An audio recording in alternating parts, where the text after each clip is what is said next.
प्रार्थना करते हैं फिर भी झगड़े कर लेते हैं, फिर भी अहंकार नहीं मिटता। हम सत्संग करते हैं फिर भी लोभ नहीं मिटता। अब ये तो ऐसा ही बात है, ऐसी ही बात है जैसे कोई आदमी दोपहर में आंगन में खड़ा होकर कहे कि सूर्योदय है, फिर भी मुझे सूरज दिखाई नहीं देता, फिर भी मुझे बाहर कुछ दिखाई नहीं देता। अब यदि सूर्योदय है, सूरज उगा हुआ है और हम घर से बाहर आंगन में खड़े हैं या सड़क में खड़े हैं और इसके बावजूद भी सूरज दिखाई न दे, तो सूरज में प्रॉब्लम नहीं है, प्रकाश में प्रॉब्लम नहीं है, प्रॉब्लम उस आदमी के आंख में है कि या तो अंधा होगा। यदि ज्ञान का सूरज उदय हो जाए, यदि सच में हम ध्यान में उतर जाएं, यदि सच में हम सत्संग में उतर जाएं, तो मजाल है कि अहंकार हमें छू लेगा। यदि सत्संग हमारे हृदय में उतर जाए तो कभी भी क्रोध, कभी भी काम, कभी भी घमंड हमें छू नहीं सकता, स्पर्श कर नहीं सकता। जिसके हृदय में ध्यान का दिया जल गया है, जिसके हृदय में ज्ञान का दिया जल गया है, निश्चित मानिए उसके जीवन में कभी विकार स्पर्श नहीं कर सकते, क्योंकि जहाँ प्रकाश है वहाँ अंधेरा नहीं होता। एक दिया भी काफ़ी है प्रकाशित करने के लिए।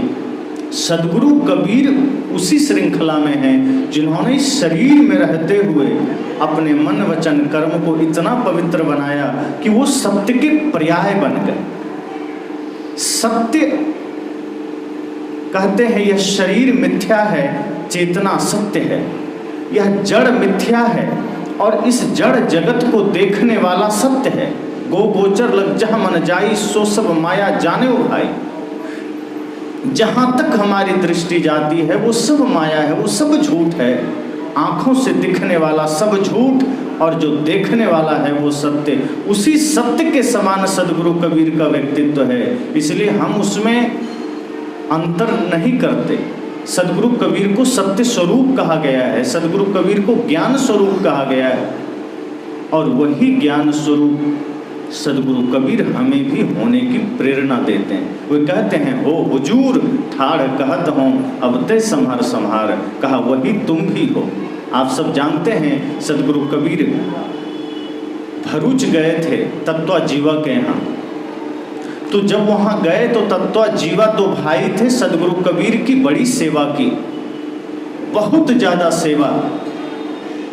सदगुरु कबीर जब चलने लगे तो दोनों भाई रोने लगे कि हे सदगुरु आप मुझे छोड़कर कहाँ जा रहे हैं, आपके चरणों की वंदना से मुझे मुक्त मत कीजिए, अपनी भक्ति से मुझे मुक्त मत कीजिए। तब सदगुरु कबीर ने कहा था जो तू चाहे मुझको छाड़ सकल की आस, और मुझे ही ऐसा होए रहो सब सुख तेरे पास। उन्होंने कहा क्या सच में तुम मुझे चाहते हो, क्या सच में तुम मुझे मेरी भक्ति करते हो? उन्होंने कहा जी बिल्कुल। साहब ने कहा फिर मेरे जैसा बन जाओ। मेरे जैसा मतलब अगर कोई संत या सदगुरु कहते हैं मेरे समान बन जाओ, इसका मतलब ये नहीं कि घर द्वार छोड़ के कपड़ा धारण कर लिया मेरे जैसा हो गया। साहब यहाँ कपड़ों की बात ही नहीं करते, वे कहते हैं ज्ञान का संबंध कपड़े से है ही नहीं। हो सकता है शर्ट पैंट वाला भी पहुंच जाए और सफ़ेद वाला लाल वाला भी ना पहुंचे, क्योंकि कपड़े तो बाहरी आवरण हैं। जिसने भीतरी आवरण को नहीं छोड़ा, जिसने भीतरी समस्याओं को नहीं मिटाया, जिसने अपने मन को निर्मल नहीं किया, वो बाहर चाहे जितना कर ले नहीं होगा। साहब कहते हैं जैसे मैं निष्काम हूँ, जैसे मैं निष्कपट हूँ, ऐसे तुम भी बन जाओ। परिणाम क्या होगा? जैसे सुखी मैं हूँ वैसे ही सब सुख तेरे पास, सारा सुख तेरे पास होगा। सदगुरु कबीर हमें वही बनने की प्रेरणा देते हैं। वे नहीं कहते तू मेरा शिष्य बन जाओ, वो तो कहते हैं दादा भाई बाप के लेखों चरणन हो यो बंदा, और अब की पुरिया जो निर्वारे सोजन सदा आनंदा। वो तो कहते हैं मैं तुम्हें दादा भाई बाप सब बनाने को तैयार, बस तू इस बार कल्याण कर ले। सदगुरु कबीर इतनी विनम्रता में जीते हैं, उन्होंने तो कहा कि आप ही श्रेष्ठ हो, आपके अंदर सारी क्षमता है।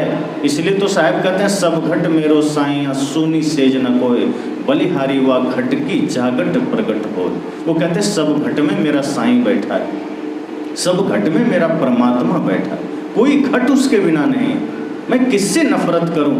अगर मैं किसी से नफरत करता हूं, इसका मतलब उसके घट में मुझे परमात्मा नहीं दिखता। समस्या यही है, एक आदमी को मंदिर में भगवान दिख जाता है, एक आदमी को मंदिर में परमात्मा दिख जाता है, और जहां दिखना चाहिए वहां नहीं दिखता। जिस प्राणी में भगवान दिखना चाहिए, जिस व्यक्ति में भगवान दिखना चाहिए, जिस माता पिता गुरु में भगवान दिखना चाहिए, वहां व्यक्ति को भगवान नहीं दिखता।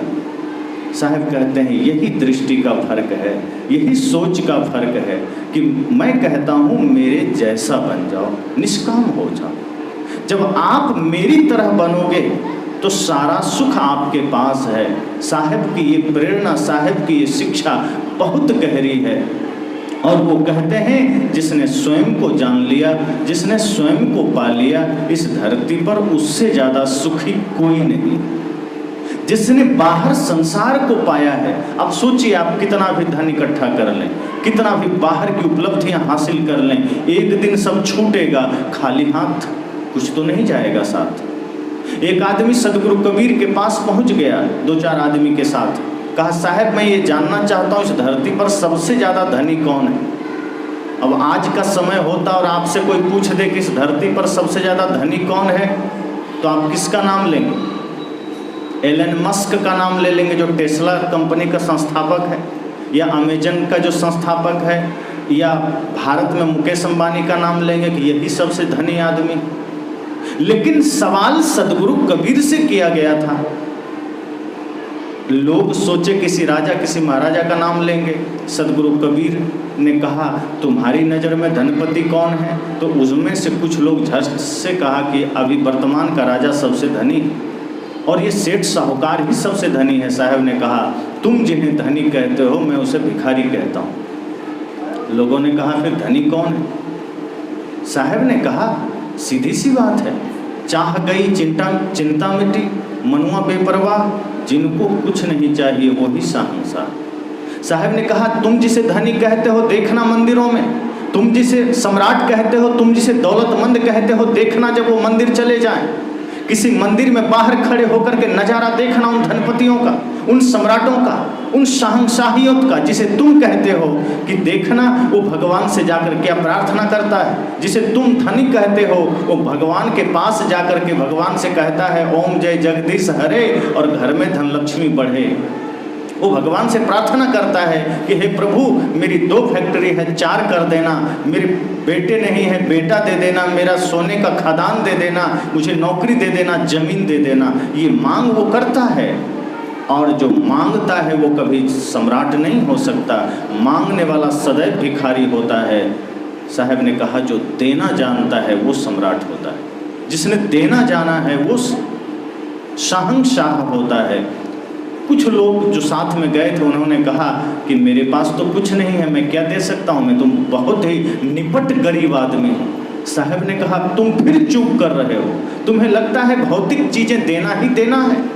अरे तुम किसी को धन नहीं दे सकता, कोई बात नहीं। तुम गरीब हो, तुम किसी को अन्न नहीं दे सकता, कोई बात नहीं। तुम किसी को प्रेम तो दे सकते हो, तुम किसी को मीठे वचन तो दे सकते हो, तुम किसी को ईमानदारी तो दे सकते हो। अगर तुमने मीठे वचन देना जान लिया है, तुमने ज्ञान देना जान लिया है, सत्य देना जान लिया है, प्रेम देना जान लिया है, तो समझ लेना तुमसे बड़ा धनपति कोई नहीं है। क्योंकि जिसकी चाह मिट जाती है, जिसकी कामना मिट जाती है, वही देना शुरू करता है। तो सदगुरु कबीर की यह सीख बहुत ही अद्भुत है। वे कहते हैं जिस सत्य स्वरूप में मैं निवास करता हूँ, जिस परम आनंद में मैं निवास करता हूँ, जिस तरह मैंने इस शरीर को धारण करके इस शरीर रूपी चादर में दाग तक न लगने दिया, वही तुम भी कर सकते हो। साहब ने कहा है ना, ध्रुव प्रहलाद सुदामा ने ओढ़ी, शुकदेव ने निर्मल कीनी चदरिया, शुकदेव ने निर्मल कीनी, दास कबीर ने ऐसी ओढ़ी,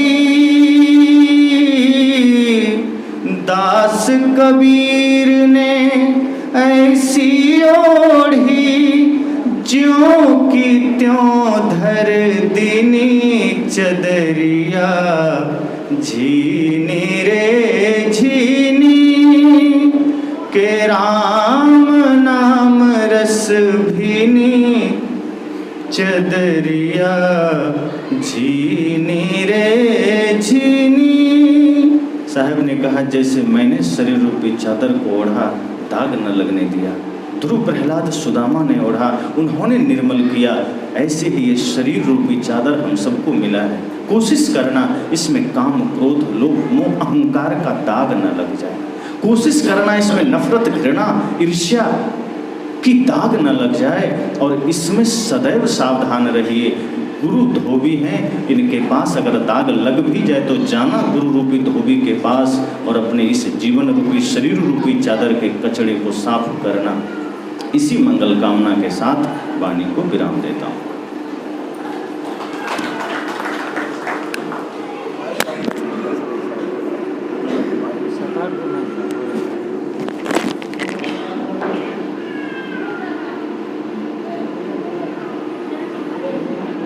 हेलो, बहुत बहुत धन्यवाद साहब जी, इन्होंने अपने बुजुर्गों से बहुत अच्छे शब्दों की शुरुआत की और अंत में बहुत ही सुंदर शब्दों के साथ किए। बहुत बहुत धन्यवाद साहब जी को। अब कार्यक्रम को आगे बढ़ाते हुए अब संत श्री सत्संग साहब जो लोगों से बने हुए हैं, हम विनती करेंगे साहब जी से कि अपने वाणी को अपने प्रवचन के माध्यम से हम लोगों को लाभान्वित करें। साहब जी के समय 20 मिनट रखते हैं साहब जी के लिए। 20 मिनट के अंदर साहब जी थोड़ा कंक्लूजन कर देंगे। समय कम है, जिसको देखते हुए हम कम समय दे रहे हैं। आपको धन्यवाद। बोलिए सद्गुरुदेव की। मुझे तो लगता है 20 मिनट बहुत ज़्यादा है, बहुत ज़्यादा। अगर हम जीवन परिवर्तन की यात्रा के ख्याल से आए हों तो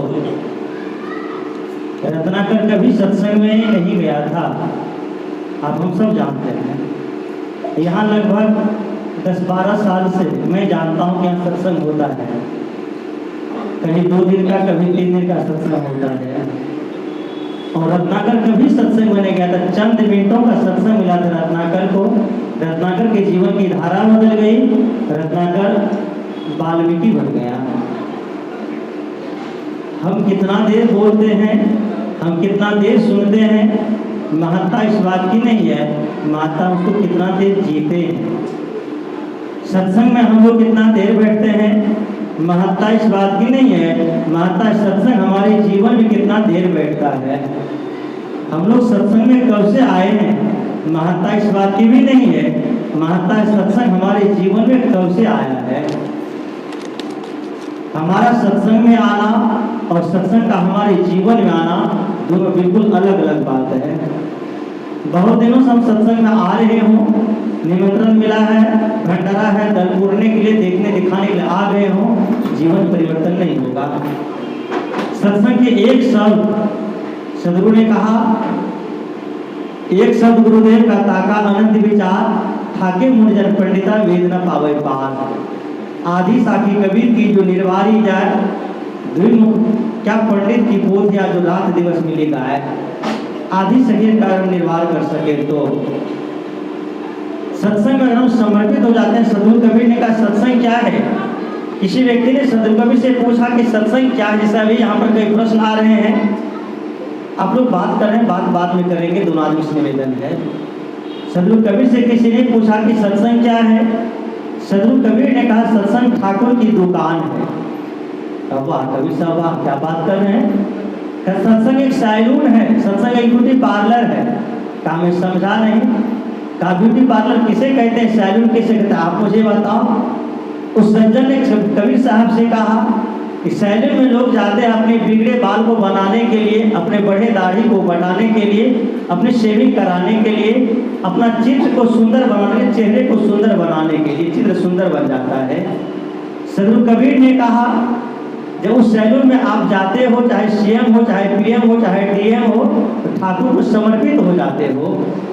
ठाकुर आपका कान भी पकड़ता है, नीचे करता है, बगल करता है, इधर करता है, कभी गाल भी पकड़ता है, कभी दाढ़ी भी पकड़ता है, कभी आपके माथा को पकड़ के घुमा भी देता है। आप डीएम होकर के भी ठाकुर को कुछ नहीं बोल पाते हैं। क्यों नहीं बोल पाते हैं? कि आपको चेहरे को सुंदर बनाना है, आपको बाल को सुंदर बनाना है, इसलिए ठाकुर को समर्पित हो जाते हैं। यह भी एक ठाकुर सदगुरु कबीर ने कहा, कबीर ठाकुर से ये बीजक की पंक्ति है, कबीर ठाकुर से ये उभरिए जाके छाप। कबीर साहब कहते ऐसे ठाकुर, ठाकुर का मतलब होता है यहाँ पर श्रेष्ठ जन। जहाँ पर अगर हम आते हैं, समर्पित हो जाते हैं, तो वहाँ हमारे चित्र सुंदर बनाए जाते हैं, और इस ठाकुर के पास आने के बाद हमारा चरित्र सुंदर बनाया जाता है। यहाँ जब हम सदगुरु को समर्पित हो जाते हैं, हमारा चरित्र बह के विकार है, हमारे जो मनोविकार हैं, जो हमारे काम क्रोध लोभ मोह के विकार हैं, इनके बाल बढ़े हुए हैं, इनको सदगुरु क्या करते हैं? समाप्त कर देते हैं, और भीतर का चित्र चरित्र बढ़िया बना देता है। वहाँ समर्पित होने से चित्र हमारा बढ़िया बनता है। जो कुछ दिन के लिए होता है क्षणभंगुर होता है, फिर वो खराब हो जाता है, लेकिन अगर चरित्र हमारा बढ़िया बन जाता है तो चरित्र की खुशी कभी मिटती नहीं है। श्री राम को गए आज हजारों साल हो गए, सदगुरु कबीर के गुजरे आज 600 साल, लगभग 550 साल हो गए, भगवान बुद्ध को गुजरे लगभग 2500 साल हो गए, लेकिन उनका जो चरित्र है आज भी उनकी खुशबू हमारे बीच में महक रही है, आज वो वर्तमान में प्रकाश दे रहा है। तो सत्संग वो स्थल है जहाँ आने का दिन कब होता है? जब समर्पित हो जाते हैं सत्संग में। सदगुरु कबीर ने कहा मानुष तेरा गुण बड़ा, सत्संग में गुणों की खान है। सत्संग क्या है? सद्गुणों की खान है। जब सत्संग को भीतर में समाहित कर लेता है, गुणों को इंसान समाहित कर लेता है, इंसान क्या अगर जड़ पदार्थ भी अच्छे संगति कर लेता है, उसके भी जीवन की धारा बदल जाता है। कैसे? एक हम घटना समझ सकते हैं। कल्पना करिए आपके घर में, या आप कहीं बाजार जा रहे हैं अपने बेटा के साथ, अपनी बेटी के यहाँ, दुकान जाते हैं मिठाई खरीदने के लिए, दुकानदार के पास पहुँचते हैं, दुकानदार से कहते हैं भाई मिठाई क्या हुआ है? दुकानदार कहता है कौन सा मिठाई लीजिएगा चाचा जी? तो आप कहते हैं लड्डू का दाम बता, सभी मिठाई का दाम बता जो पसंद आ जाए। दुकानदार बताता है ये मोतीचूर का लड्डू है बेसन वाला 100 रुपये किलो, एक रसगुल्ला है 200 रुपये किलो, एक गुलाब जामुन है 400 रुपये किलो, ये रसकदम है 600 रुपये किलो, और ये कालाकंद है 800 रुपये किलो। आपका पैकेट, आपका पैसा जो संजोग से आपके बेटे के साथ चला जाता है, पर्स आपका मात्र 100 रुपया आपका बचा हुआ है। दुकानदार से कहते हैं भाई 21 रुपया बचा हो, यही लड्डू दे दो। लड्डू कौन सी में नाप के देता है दुकानदार? कागज के कार्टून होता है, कागज का डब्बा होता है, उस डब्बे में दुकानदार आपको लड्डू नाप के देता है, डब्बा सहित वजन करके देता है, डब्बा अलग से देता है। आप लोग बताएंगे डब्बा सहित देता है, डब्बा अलग से देता है, डब्बा सहित वजन कर देता है। डब्बा का भी पैसा दुकानदार मिठाई के भाव में आपसे ले लेता है, डब्बा का कुछ तो वजन होगा ना। मान लीजिए डब्बे का वजन 50 ग्राम, तो डब्बे की कीमत कितनी हो गई?